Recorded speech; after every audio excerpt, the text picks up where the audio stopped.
You're watching the latest updates from Egypt on Q News. Let's move on to the latest developments.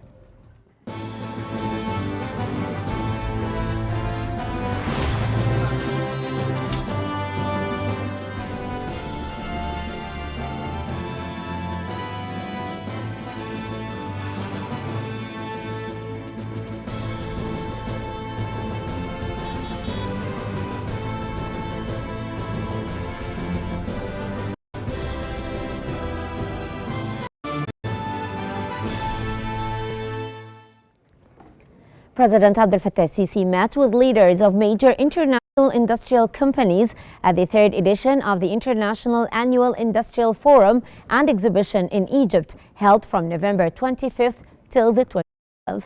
President el-Sisi emphasized Egypt's commitment to boosting the industrial sector, including efforts to localize, promote technology in manufacturing, develop specialized technological industries, and also enhance the competitiveness of small and medium-sized enterprises. He also outlined Egypt's initiatives to improve the investment climate, remove barriers for investors, and foster a more business-friendly environment. President el-Sisi has reaffirmed the state's commitment to supporting citizens with special needs. He highlighted the annual Able with Difference initiative to celebrate their achievements and promote their integration into all aspects of life, including sports. The remarks came during a meeting with Andrew Parsons, the president of the International Paralympic Committee, which was also attended by Youth and Sports Minister Dr. Ashraf Sobhi. President el-Sisi has further to empowering Paralympic athletes and collaborating with the International Paralympic Committee. He noted significant advancements in sports infrastructure over the past decade, including the Olympic City in the new administrative capital, designed to host major global events to international standards.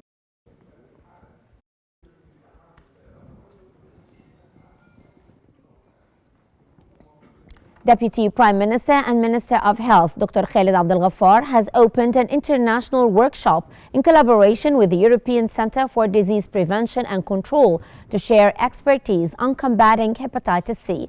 Dr. Abdel Ghaffar welcomed the ECDC and EU delegation, noting the significance of Egypt hosting the event for the second time this year. He highlighted Egypt's role as a bridge between continents and cultures, reinforcing its commitment to global health initiatives. The minister also outlined Egypt's successful efforts in eliminating hepatitis C, marking the country's achievement of the World Health Organization's hepatitis C-free status in 2022. Once among the highest in prevalence in 2015, Egypt is now a global model thanks to strong political leadership under President Abdel Fattah el-Sisi. Egypt's Minister of Foreign Affairs and Immigration, Badr Abdel Ati, has attended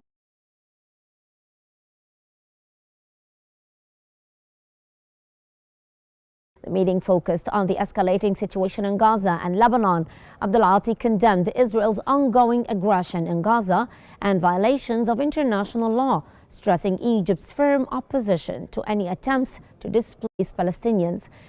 He warned of the risks of Israel's settlement policies in the West Bank and emphasized the importance of a ceasefire and unhindering humanitarian aid.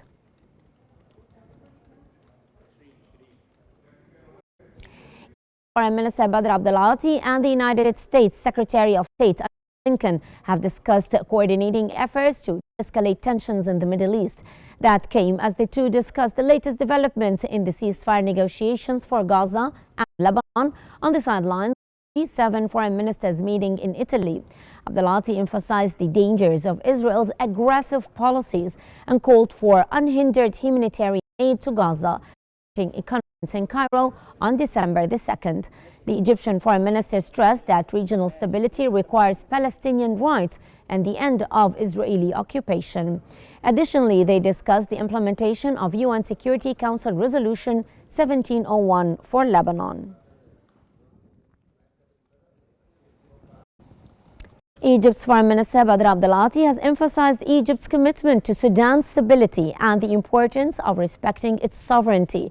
That came as Abdelati participated in a meeting on Sudan alongside American and Saudi foreign ministers and the UAE Minister of State for International Cooperation on the sidelines of the G7 summit.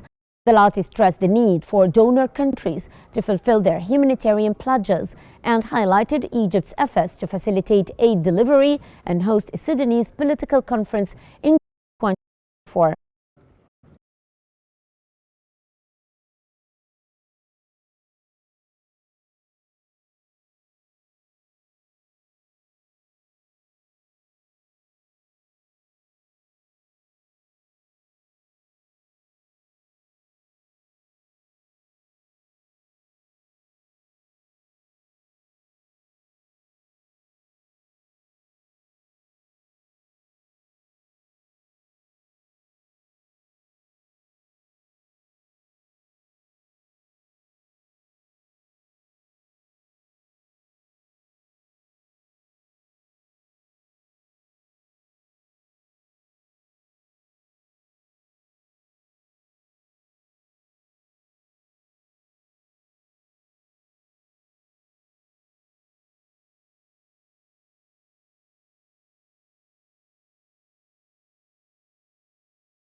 That came as Egypt's Foreign Minister Badr Abdelati met with the Foreign Minister of the Republic of Congo, Jean-Claude Gakoso, in Rome.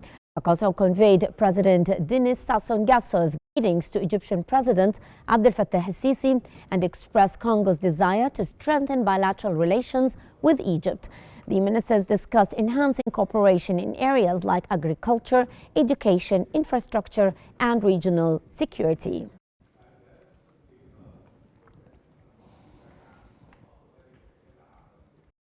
And for analysis on Egypt's participation at the G7 summit today, we're joined from Cairo by the former Assistant Secretary General of the Organization of African Unity, Ambassador Ahmed Haggag. Welcome to Q News, Your Excellency. Sir, what were Egypt's key priorities during the G7 Foreign Ministers meeting in Italy? I think it's a very important meeting. The G7, which is chaired by Italy this session, Minister Abdelati held talks with Secretary of State of the United States, Blinken, and also the Foreign Minister of Italy.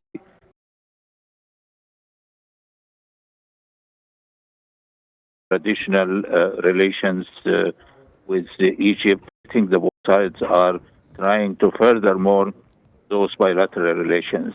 Minister Abdelati spoke about the situation in Lebanon, and there are some talk that the ceasefire agreement with Lebanon will be announced later today by President Biden and President Macron. That is indeed as mentioned in some commercial media.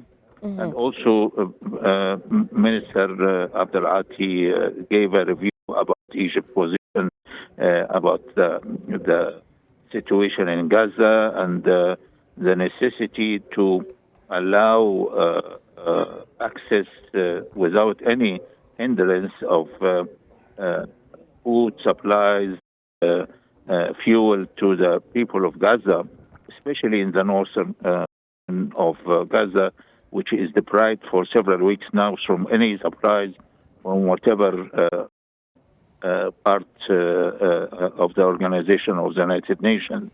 And from there, he met with the Secretary General of FAO, the Food and Agriculture Organization, which is based in Rome, which has played a role on sending food supplies to especially, and they expressed disappointment about the hindrance by Israel of the access of these food supplies.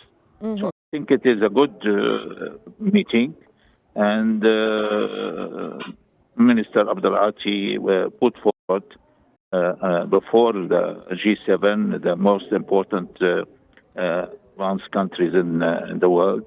The Egyptian position vis-à-vis Lebanon and the West Bank, and also with bilateral relations. He took part in Rome, the discussion of with the foreign minister of Ukraine.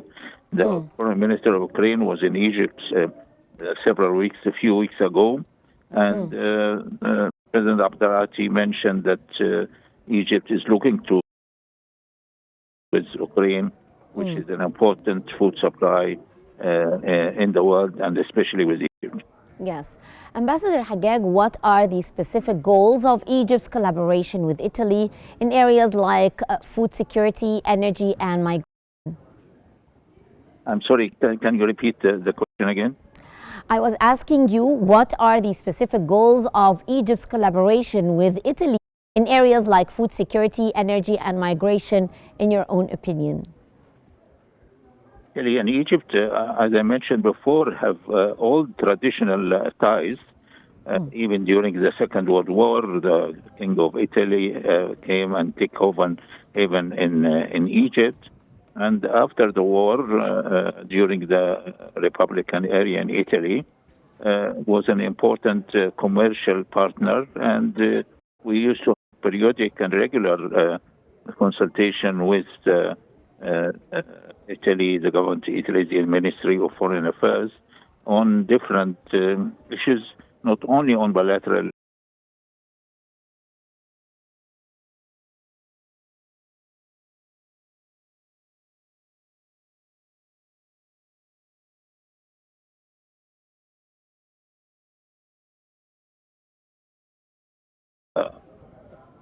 Red Sea, which hinders the traffic through the Suez Canal and led to the lessening of Egypt's revenue from the canal, which is affecting also the supply routes from Asia to Europe. Definitely. Ambassador Ahmed Higazi, former Assistant Secretary General of the Organization of African Unity, thank you very much for your valuable insights. Moving on with our bulletin, Egypt's Minister of Water Resources, Dr. Hani Sweet, has participated in the 16th session of the Council, where Egypt was elected to lead the Executive Bureau of the Arab Water Ministers Council for the years 2024-2025. The meetings of the Arab Water Ministers Advisory Scientific and Technical Committee were held in Jordan over 3 days, focusing on discussions surrounding the Arab Water Security Strategic Action Plan, cooperation on the management of shared water resources, and the progress of the 2030 Sustainable Development Agenda as it pertains to water. Additionally, the Arab Initiative on the interlinkages between water, energy, and food in Arab countries was also addressed. Egypt has joined the launch of the Baku Call for Climate Action, Peace and Recovery during COP29's Peace Day in Azerbaijan. Egypt's ambassador Wael Abu al-Majd highlighted Egypt's COP27 initiative, CRSP, linking climate change to peace, showcasing Egypt's leadership in multilateral efforts. The Baku Call urges comprehensive responses, increased climate finance, and prioritizes African security and climate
And that's all for now. Remember to stay updated by following Q News for the latest development. Thank you very much for joining us.